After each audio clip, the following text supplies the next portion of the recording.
On today's episode, I was very excited to have the opportunity to meet in person James Jackson, my friend from Tabletop Misfits, and we had an excellent conversation. So I look forward to sharing that with you. Enjoy. Hey, I'm Tabletop Misfits. You've seen me over on Twitch.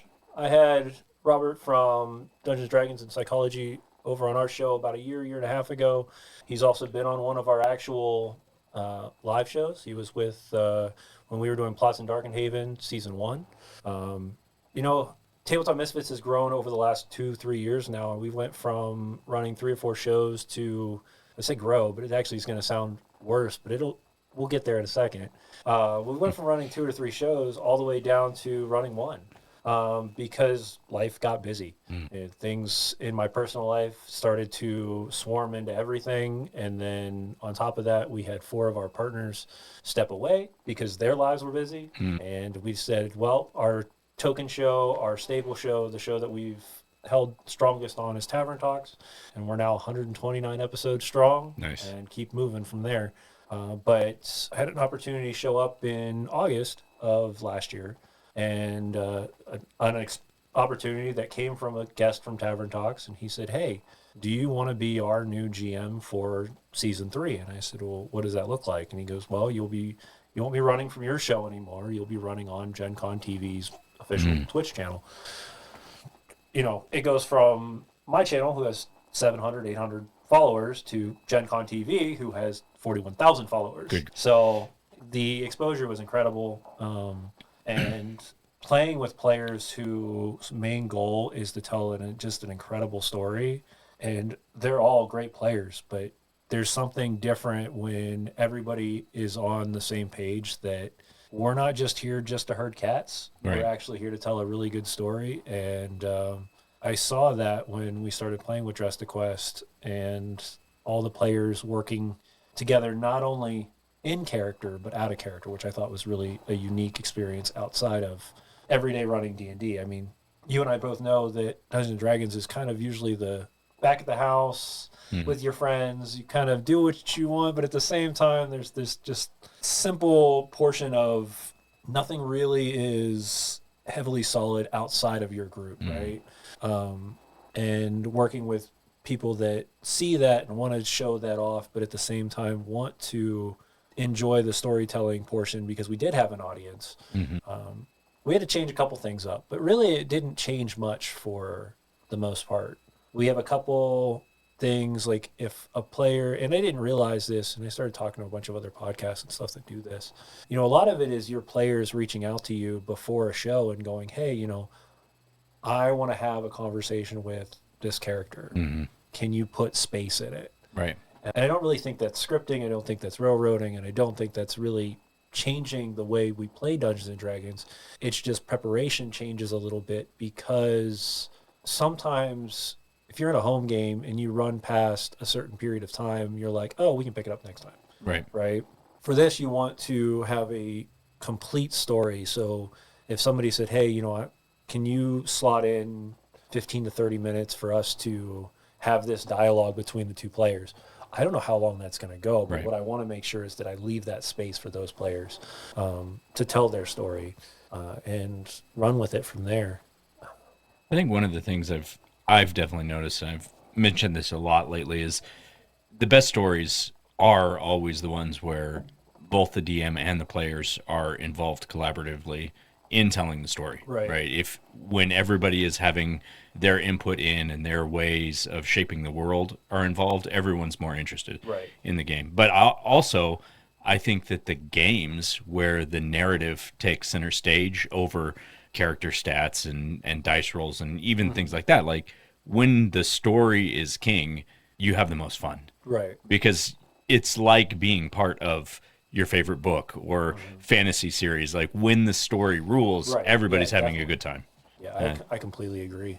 So that's something that we started experimenting with, and we started talking about, well, what does that look like? What do you want your character? And it was interesting because this is a setting that's open to everyone. We're playing in Rime of the Frost Maiden, which you can download on D&D Beyond or go pick it up at Amazon. But the cool thing is when the players started giving me backstories, it was more of a, how do I take the backstory they have and kind of twist it so that it makes sense in the setting? Right.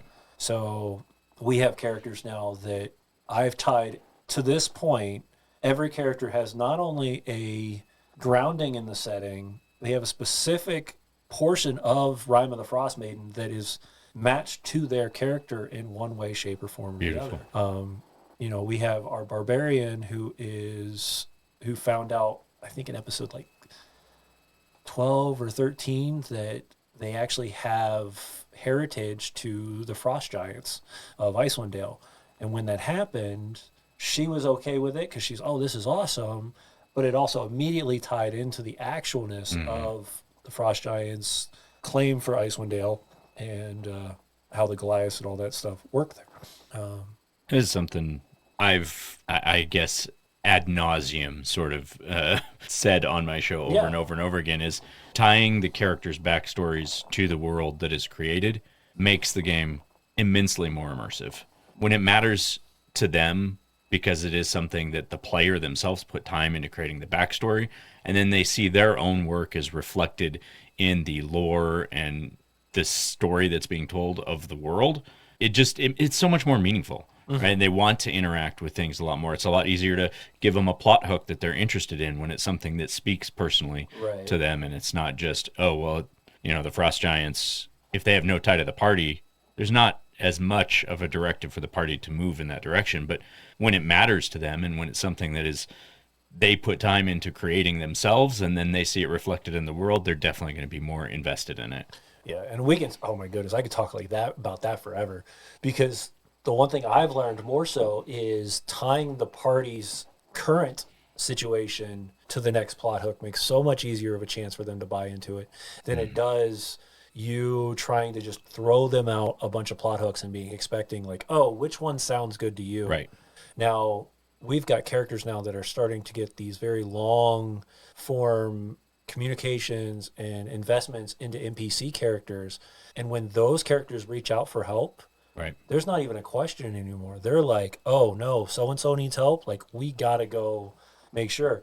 And I think the cool thing with that is actually that no matter what, it allows for that experience of nostalgia to continue to come back and forth in your story, because you might, like we're dealing with it right now. My players started in a small town called Koenig, which is a small fishing village. One of the characters is actually tied to that city or that town. But that's where they started, and that's where they did their first set of missions, and they really started to get to know the NPCs of the town, and then they left. And then they got a note that said that there's problems at character. And it wasn't like oh, well, let's wait, let's clean up these last 3 problems. It was an immediate change in reaction. I was like, oh, no, we need to get there now and see what's wrong. And I thought that was so cool. That is really cool. I think it speaks really interestingly to me the way that we kind of view this similarly, excuse me, because I have had a lot of conversations with people that don't put a lot of investment into the backstory or the characters' ideas, and there are those DMs out there that are just sort of like, the story is mine and we're going to follow my story. But to me, that doesn't make an interesting story, right? If you want a story that's just yours, write it. You don't need to have other people involved in it. It's that collaborative portion and everybody being together and building something truly unique that you could never make on your own, because you've got now 3, 4, 5, however many players you have, different ideas and different concepts, different goals, all melded into one really beautiful thing. Yeah. And that's the cool thing about utilizing not only a homebrew. I think is one of those things where a lot of people will hold that gatekeeping a little bit tighter, because that's their world. Like, that's my baby. That's my world. I don't want to see my world be destroyed. But at the same time, it's unique to see it in a way where there is a world already. Like, we're playing in Icewind Dale. We're playing in a world that's known and is created and has story behind it. So how do you get the characters involved, right? You have to find ways that their backstory, because I don't tell my characters, hey, go read Icewind Dale and then go build your backstory. No. Hey, these are some ideas, these are some areas, these are some factions that are going to be in the world. You make the story up, and we'll tie it together as we find as we find ways to do so. And then, of course, you have the third form of storytelling, which is the dice, because you don't know what a dice is going to tell. Absolutely. And I think when you put all three of those together, you definitely come up with something that's outside of the normal, and better off. I think it's now showing people that a different story can be told even when the same story is being told. Yes, yeah, very true. And that to me is really cool. And I think that's where we're going to start seeing, and I don't think it's as uncommon as as it probably felt years ago, but I'm curious if when we started seeing floods of the same movie types or the same book types, and then all of a sudden you get these strange off the walls that hit the emotion differently, or they hit the reactions differently. I'm curious if something like a tabletop RPG was implemented because it takes your mind away from everybody doing the exact same thing and just putting a skin over top of it.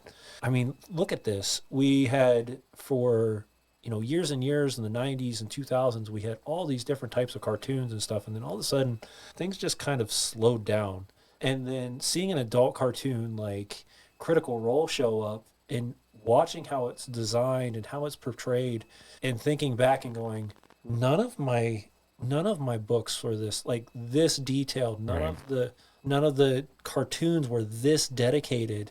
I think it's because, like you said, it's a collaborative effort. It's not one mind. And a lot of times you see those books and those comics and things like that, it's written by one person completely straight through. It's something you mentioned where you were talking about all the different stories that are happening, being played simultaneously around the world. They're all playing the same story, but they're playing it in different ways. And we've kind of taken that approach, my group, on the Forgotten Realms in general, right? So we are very familiar with playing games in the Forgotten Realms. It's one of our favorite settings. But generally speaking, when we play a game there, we don't say we're playing in the Forgotten Realms. We say we're playing in our Forgotten Realms, because we have a tendency to keep all of the history and all of the characters and everything that we've done around our table as part of the lore of the world going forward. So when something happens in one of our stories, that tends to be lasting for the rest of our games going forward, as long as they're happening in chronological order, which we tend to play. But for example, one big thing that happened in ours was we had a big campaign where we had players that stopped Spell Plague, which was when 4th edition came out, right? So in our Faerunian world set, Spell Plague never happened, which is such a huge part of 5th edition now. But in our Forgotten Realms, that never took place. So it's a very different setting, even though we can play the same stories and the same characters and even run a lot of the same adventure paths. We have a very different world that we're playing in than other people. So I think that's just a kind of a fun way of keeping things unique to your group. Yeah. And I think it's interesting because you even look at the modules, like let's take one of the most popular modules out there right now, Curse of Strahd. You can go on any Twitch channel nowadays and you can find somebody playing Curse of Strahd. Yep. And I will tell you, every single one of those are astronomically different. Yeah. You've got people that are playing it almost like a Scooby-Doo mystery. You've got people that are so dark and, it feels more like an actual like Castlevania game. Right. And then you've got the hodgepodge in between, right? And I think to me that is so cool to think that we aren't using Dungeons and Dragons as an end all be all, but it is definitely become a skeleton that we're able to utilize. Well, we even ran that. We ran a Pathfinder adventure path, Rise of the Rune Lords. We even chose to run that same adventure path 3 different times with our group, run by different people, just to see how the story would be different and how different DMs would approach it. And it was vastly different every single time. And so I think that is like, it's not just the people playing, it's the decisions the dungeon master makes with how to respond. And of course, like you said, it's the dice. Like the dice can take the story in all sorts of infinite numbers of directions you could that you may not expect it plan. to go some way, and then all of a sudden you've got a curveball and you're like, okay, now I got to figure out how. Yeah, for sure. Always that surprise dice roll that something either goes incredibly well or incredibly terrible. Right. And that can be as bad as, in a lot of cases, depending on how much you are really focusing on the story of that is already been written and how much you're focusing on what the next story is, you could potentially cut an entire story arc out because you killed the wrong person. Right. And then all of a sudden you have to now figure that out of, do I utilize the same tool set? Do I completely cut this from my story? What implications is this going to mean 3 chapters down? Yeah. Oh, absolutely. And so I've been talking on the show a lot recently about what I call it the roadmap method, which is basically, where you're starting and as a DM, where your eventual plan is. Mm-hmm. You think of it like a road trip. You have the map, but your players are making all the decisions about everywhere you want to go sightseeing or all the pit stops that you want to make. And you're just slowly veering them back towards the direction you want the game to go in. And I think in a lot of ways, like if you look at like Baldur's Gate 3, the game, it's very similar. Like you can kill off basically any character in the game. The writers were so brilliant in adapting the story to figuring out a way of whoever's alive and whoever's gone to still have you find a way back onto that road moving towards the final destination. Yeah. It's really cool when you can do that in a game as well, and I think it just goes to show you that even if things go wildly off rails, you can find a way to navigate towards the story or the outcome you were looking for. I mean, as long as you understand the driver for whatever the direction you're going, it shouldn't be very difficult for you to say, okay, instead of so-and-so knows this information, now this person knows this information, right? Like, but a lot of times you will also see people where they'll be like, nope, I'm going to take this entire arc out now because, they've killed off an entire section of the game to them. And I think that's interesting too, because then now you have this gap here that's going to be filled by other players in another game setting, which is cool to me because now maybe 6-7 years down the road, I'm in a different area and somebody goes, hey, I want to play Curse of Strahd. Let's say, okay, but they never took us to the area where the hags make the pies. Right. Didn't know the hags made pies. Right, yeah. Now all of a sudden I've got this new experience going on, and what is that going to trickle down to throughout the entirety of the campaign? Mm-hmm. So yeah, things like that they blow my mind to think that those are opportunities we can utilize in order to just build new stories. And it is just so amazing to me too that I don't think there ever really are two tellings of a story that are exactly the same. Even when I read a novel for a second time or a third time, some novels I've read 5-6 times, you see different things each time that you read it. You either pick up on something different or you're in a different place in life where a different part of the story speaks to you. Right. And I think that is just something so amazing about stories. Even if it's the same words, you can find vastly different meaning in those words. And I think that is the one unique thing about books and about stories that you kind of lose in movies and in TV shows. I can watch the same TV show over and over again, and unless it is a very, very deep TV show, I'm watching the exact same thing over and over again, and it's not going to change my thought process or anything like that. Same with movies. I mean, I could probably watch Waterboy 1,000 times and never get anything new out of Waterboy other than the fact that it was funny. Right.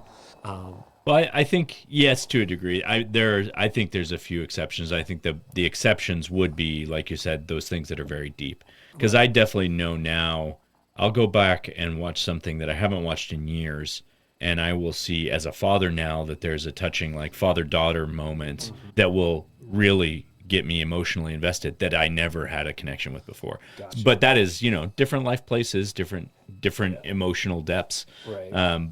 But yeah, I think other than big things like that, you're right. Video type media, it does stay a little more stagnant in that respect. And that might be because it gives you that it affects not only one of your senses but multiple senses at the same time. So you don't have as much requirement to have to expand that thought process, right? Like if I'm reading a book, the only thing I'm really using is I wouldn't even say sight, but it's like your comprehension of the words, right? Like my reading skills. Like with a book, you have that opportunity that maybe a word speaks differently to you now, or maybe a passage in a book or a chapter in a book now goes, okay, I see it from this point of view. Now I see it from this point of view.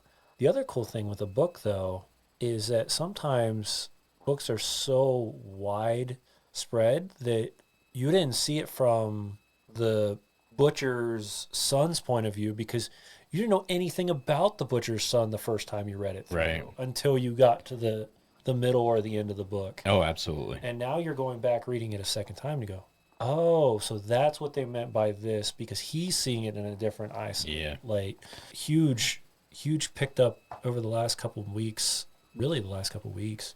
I started getting back into fantasy audiobooks because with all the traveling I've been doing, it was a better way for me to be utilizing my time, especially on planes where I've tried to write and I've tried to read, and oh my goodness, I either get motion sickness or I start to fall asleep. But I can toss an audiobook on and listen for hours and just absorb those words. I've just a different point of view, and listening to the depths of people's stories, I'm like, wow, like you thought through this 1,000 different ways before you probably wrote this. And kudos to those people that can write those fantasy books that are just so in depth with folds and folds of storyline. It is amazing, and they're so good at capturing like the whole concept. I mean, we do it as DMs, right? We world build and we create characters for our players to interact with, and we do this I'll call it on sort of a micro scale, right? Because we're not having to produce it all in one giant thing for somebody to just be handed and say, here's the whole world I created. But you get to do it in small portions, but I do think over course of a year, 2-year campaign, the story you tell becomes just as big, if not bigger. But it is really amazing how people are able to world build and create magic systems. That's one of the ones that fascinates me the most, like the creativity of some of the modern authors in the way that magic works or unique power works. Some of those people are so brilliant. I'm so hooked on Brandon Sanderson. Brandon Sanderson's a great example. Books. Yeah. Oh my goodness, his Cosmere series. Yes. I read one book and then went and bought his entire TTRPG. Yep. This last month ago. That is. I kickstarted that immediately. Yep. Yeah, like our whole group jumped on that one. That one was. I mean, we love the Cosmere, like all the stuff in it, and he's another one who's very good at creating unique power systems and unique political systems, and the politics in that book is incredible. It got me thinking multiple ways of okay, what does this political view, especially in things like Icewind Dale, where survival is a key. Yeah. And I started looking at similarities to the third book for the Mistborn series, where they're dealing with the idea that the ash is never going to stop and it's going to continue to get worse and worse and worse. And I'm like, okay, what is this feeling? What are these feelings that people are having now that there is this sense of utter dread on its way? There is no stopping it. There is no way to resolve it. What is this driving people to do? And I'll tell you, some of the ideas that are coming from that book alone, I'm like, okay, my games are going to change drastically just by the thought process of that. And I can't imagine, if I would have taken some of those things they tell you in school, where read a book a month, where that would have led me. Right. Especially in this world where we write all the time for our own stories and our own, but to put those concepts and to put those ideas into those stories, it's going to vastly change what those stories look like going forward. I think, and you make a good example there with the Mistborn trilogy. It was so unique in so many ways, but I think one of my favorite things about it was, as you're getting towards the end of the series, you're realizing that the person who you considered to be the main villain from book one was actually doing some things to really try and save the world. Oh yeah. And it just it's a good plot twist. It's the kind that I really like, that makes you think and go, oh, holy shit. Yeah. That's wild. Like, yes, of course they were villainous and evil in their approach, but so far. And to see it with the long view, like, wasn't so bad after all. Right? Really fascinating, very well done. Yeah. And I don't even know how many books are in. I'm on book 3 right now. 3 in the original trilogy, and then they've got a subsequent trilogy that happens some years later. Yeah. Okay. But yeah, I'm on the third one right now, and I'll probably finish it on the way back from my flight back home. But yeah, those things are.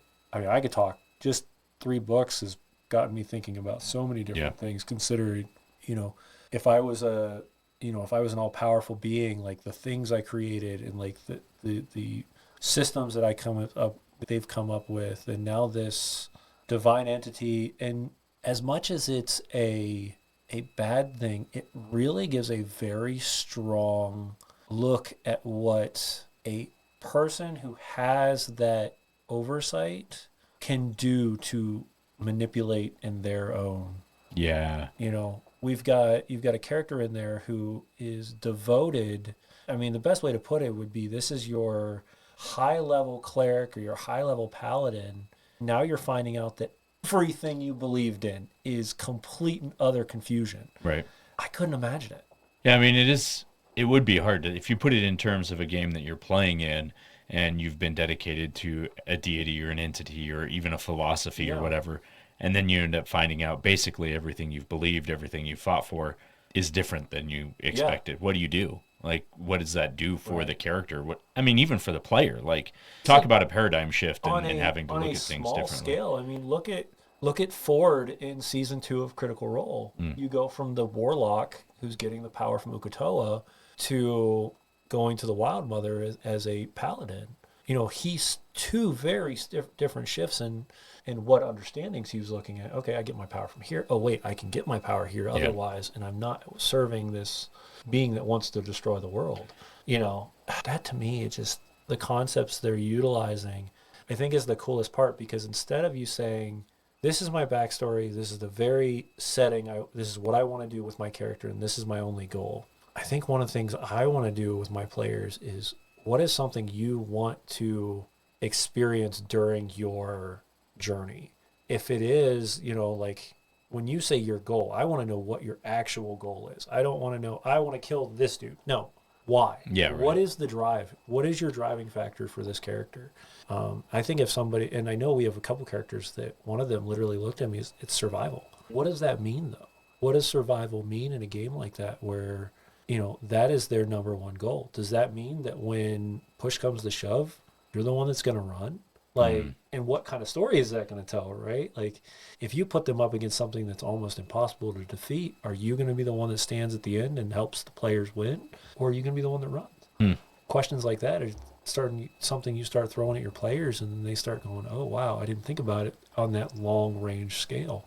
And to me, I think that's where these big stories are telling amazing tales, is because of that. They're the long... they're the long game. Yeah. And I'm telling you, as a game master, I'm almost to the point where I don't like the long game anymore.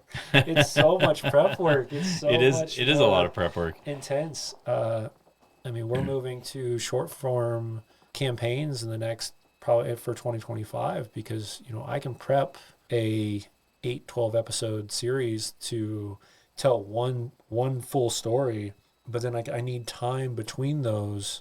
Right. To understand what is my journey, what is my plan.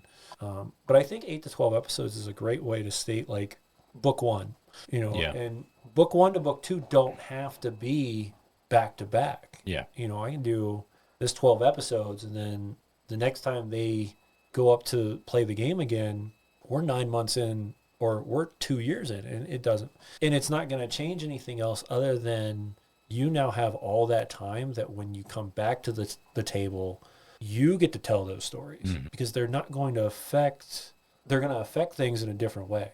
So I think that, I was very hesitant early on with the idea of like episodic type D&D.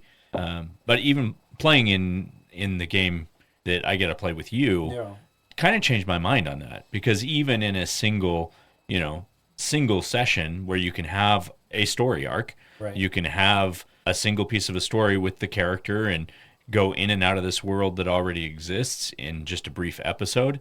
I had just as much fun as a long form story game. Right. And I think those episodic type games can be just as rewarding, especially if you can't be there all the time. Like, I know how many times as adult lives happen to be, right, where people can't be at a game, and do you cancel the game if one or two people can't show up, or what are they going to miss? Are they going to be able to come back to the story? But if you're playing sort of episodic adventurers, you don't run into the same challenge there. Right. I like that. And I think that allows more people to play consistently by doing it that way, because then there isn't as much of that cancel or, well, I guess this week we aren't going to play our normal campaign. We're going to go to some other one shot. But if that's Right. the case, then now we're doing an episodic thing over here, Right. where I think those abilities to be like, hey guys, we're slotting 4 weeks. This is going to be our arc, right? This is our next arc, and this is the goal. And I think once you start getting those players, when they get the Gandalf moment where he says, hey, I need you to go here and do this. And your players buy into it. And that's the biggest thing, is that all the players have to buy into something like that, or those episodic adventures just are not going to be as enjoyable. The cool thing about episodic adventures is they don't have to be episodic and done. That's the cool part. Yeah, true. You can start sprinkling in, or players can start telling backstory information or building relationships, even if it is only 4 episodes, any 4 sessions. And then now the cool thing is let's say I did my 4 sessions, we took a 2-month break, we come back, we decided we're not going to stay in this same location. Now I can say, okay, hey guys, it's been 3 months. What were you guys doing during that time? And allow them to use those tools that Dungeons and Dragons has had built into it for ages for downtime. When we talk about, I wanted to build a magic item. Cool. Who did you go work with? Where did you go? What was the concept? And just let them tell their own story for 20 minutes. And then once you get those, you write those things down. And then when that happens, you might have now a new NPC or a new area of the world that you didn't flush out, but your player, just out of their vignette of back, you're now like, oh wow, now I've got 6 NPCs in a world area that I can either mess with, or that I can let the story be already told. Okay, no other reason to go back to the town of Riverbend other than there's an amazing fisherman there, and he taught the warrior how to fish. Yeah. And that's it. For the last 2 months, he went to Riverbend and taught the warrior how to fish down the river. Yeah. That's it. And but what else do I explore with this? Well, now I've got, he's got fishing abilities now, so he's got a skill that he can utilize during his game. We have a town now that is a fishing village, so now we know, hey, if they're in the area, maybe they need a place to crash, so they can crash there. And you don't have to come up with an NPC name because they gave you the fisherman's name. So you've got all these things you can pull from just out of giving that space, that open air that we don't expect to have. And it is at that point where it is truly a collaborative game. Correct. They're telling the story along with you. It's not, they're just not being guided along on your story, but it's a group of people creating a world and creating a story together, and it's so much more beautiful. Yeah, I love it. This is an awesome conversation. Why don't you tell everybody where they can find you, where they can interact with you, and closing thoughts? Sure, yeah. So right now, you can find us over at Tabletop Misfits on Twitch and YouTube. You can find me at Tabletop Misfits, all one word, on Instagram. We're currently reopened our Discord. We had a full reform on that one, so go check us out over on Discord. You can get links on that from both our YouTube and Twitch channel. And if you really want to support us in any way, shape, or form, the best way to do it is the free stuff, like, share, comment, and if you can offer a couple extra dollars, please toss it towards our very small Patreon. We only have one form right now. It's a thank you, and that's all we're asking is, a couple bucks to help keep the lights on, to cover some of the subscriptions with like Zoom and Incarnate and things like that. And if we do see a growth in things, then maybe we'll start doing things such as, behind the scenes or after hour events, private games, things like that. Other than that, closing remarks is going to be 2025 is a big year for the Misfits. We're already working on 3 different projects. We've re-signed our agreement with Free League Publishing, so we're going to be doing an 8-episode adventure in Moria for their expansion set, which is, I'm super excited. As a Lord of the Rings fanatic, it's so excited to return back to Middle Earth. And then you can find me on Monday nights at 5 p.m. to 8 p.m. Pacific Standard Time over at Gen Con TV, where we're continuing our story in Icewind Dale. And surprisingly, we have two big things coming up next year that I didn't expect. One, I will be media and interviewing people at the Philadelphia Tabletop Expo in January, going through their creators, their game masters, players, asking those same questions that we do on Tavern Talks. And then if it's an opportunity, which we're currently in the process of working, there's going to be a D&D weekend in North Carolina where we'll be collaborating with the Weathered Dragon, who makes customized gaming tables. Awesome. And I'll be running a 3-day adventure for him and a bunch of people that are willing to camp out down there. And we're going to kind of do our own little small version of D&D in a castle. Oh, yeah, I love that. Yeah. But we went down and saw them last weekend and met them for the first time and put a whole bunch of pictures up. And the first question was, when can we come play? And I was offered as tribute to be the first game master for that. So nice. That's what I'm looking forward to in 2025. Well, James, it's always been a pleasure to interact with you digitally. Today was awesome because I got to meet you in person for the first time. So this was really exciting. And I appreciate you coming on the show and hanging out. This was a lot of fun. Definitely. Thanks. All right. Thanks, Cyclith. We'll see you next time.